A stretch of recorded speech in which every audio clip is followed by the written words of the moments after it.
Good evening, everyone. Welcome to the channel. Before I begin, here are my disclaimers. Today I am going to give you an update about MERITAGE HOMES CORP quarterly report. MERITAGE Homes Corporation offers a wide range of businesses and services, including homebuilding, designing and constructing single-family attached and detached homes, land acquisition and development marketing, and sales of entry-level and first move-up homes, title and escrow services, mortgage services, insurance services, title insurance services, closing/settlement services. The stock price decline of MERITAGE Homes Corp. A confluence of factors. MERITAGE Homes Corp's stock price has dropped by approximately 24.24% to 25.32% over the past year, primarily due to a combination of factors affecting the housing market and the company's financial performance. The weak housing market conditions, characterized by inflationary pressures, high interest rates, and broader market uncertainty, have led to a decline in MERITAGE Homes' revenue, profits, and cash flows. The company's declining financial performance has been evident in its quarterly results, with missed estimates and decreased revenue guidance. The net profit margins have compressed from 12.6% to 9%, driven by housing affordability challenges, rising land costs, and increased financing incentives. Analyst concerns also suggest continued weakness for MERITAGE Homes, with projections indicating further declines in revenue growth and narrowing margins. The 2-for-1 stock split announced by the company may make shares more accessible, but it does not address the fundamental financial and market pressures driving the stock price decline. Overall, the confluence of these factors has contributed to MERITAGE Homes Corp's significant stock price drop over the past year. The primary drivers of revenue growth and decline can be summarized as follows. Revenue growth is primarily driven by the company's entry into new markets, realignment of internal organizational structure, and reclassification of operating segments. Additionally, home closing revenues in both East and Central regions have shown an increase, with a notable 1.8% rise in the Central region. Land closing revenue has also seen significant growth. On the other hand, revenue decline is primarily attributed to decreased home closing volume and average sales price, increased cost and utilization of incentives, higher lot costs, and reduced leverage of fixed costs on lower home closing revenue.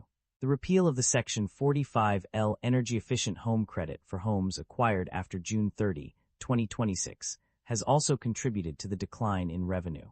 Net income and profit margins. A decline in performance. The company's net income experienced a significant decline, decreasing by 49% from $195,966 in 2024 to $99,297 in 2025.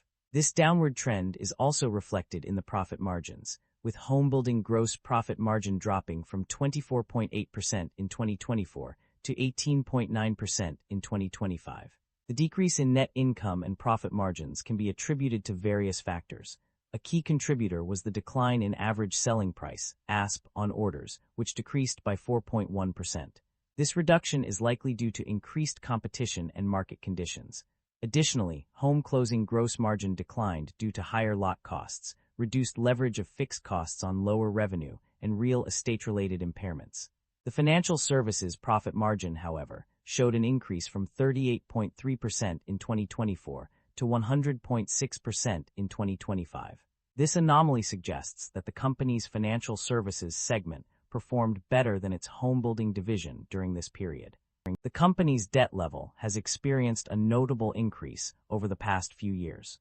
According to financial summaries, total debt rose from $2,021,081 to $2,470,990, and from $1,306,535,000 to $1,803,167,000.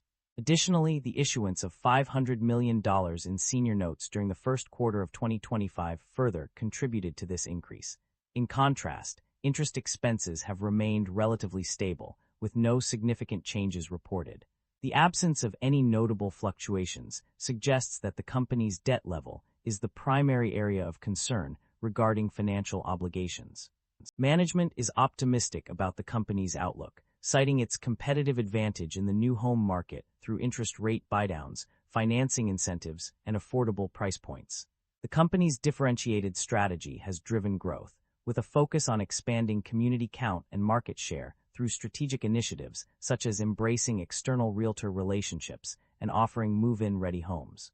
The company is meeting its 60-day closing commitment by selling spec homes later in the construction cycle, and it expects to maintain sufficient liquidity to fund ongoing operations. While acknowledging seasonal variations in quarterly results, management believes that a higher backlog conversion rate and all-spec strategy will shift capital requirements earlier in the year. Overall, the company's outlook is positive, driven by its competitive strategy and strong operational execution. The company has made several key acquisitions and divestitures in recent periods. On the acquisition side, notable transactions include purchasing land for development, acquiring real estate through notes payable worth $7,990,000, and obtaining right-of-use assets valued at $12,172,000 as part of new operating lease obligations. Additionally, the company has entered into land acquisition contracts and option agreements. In terms of divestitures, the company has sold homes, divested mothball communities, and distributed real estate from unconsolidated joint ventures worth $3,090. These transactions reflect the company's strategic efforts to expand its portfolio while also optimizing its assets and operations. The company has a history of returning value to its shareholders through both dividend payments and share buybacks. Notably, in 2025, the company paid out $91,759,000 in dividends and bought back shares worth $145 million. In 2024, it paid $81,619,000 in dividends and spent $85,932,000 on buying back shares. Concerns about inventory buildup or supply chain disruption are evident in the financial summary. The company has experienced a significant decrease in backlog units and value, with a year-over-year drop of 25.6% and 28.1%, respectively. Additionally, real estate inventory impairments have been recorded at $8,693,000, indicating potential issues with inventory management.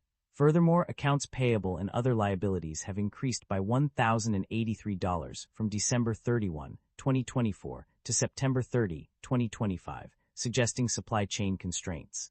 The company has also mentioned concerns about inventory buildup and labor constraints in various pages of the summary. That concludes the financial summary for MERITAGE HOMES CORP. Feel free to comment below, and I will be happy to answer them when possible.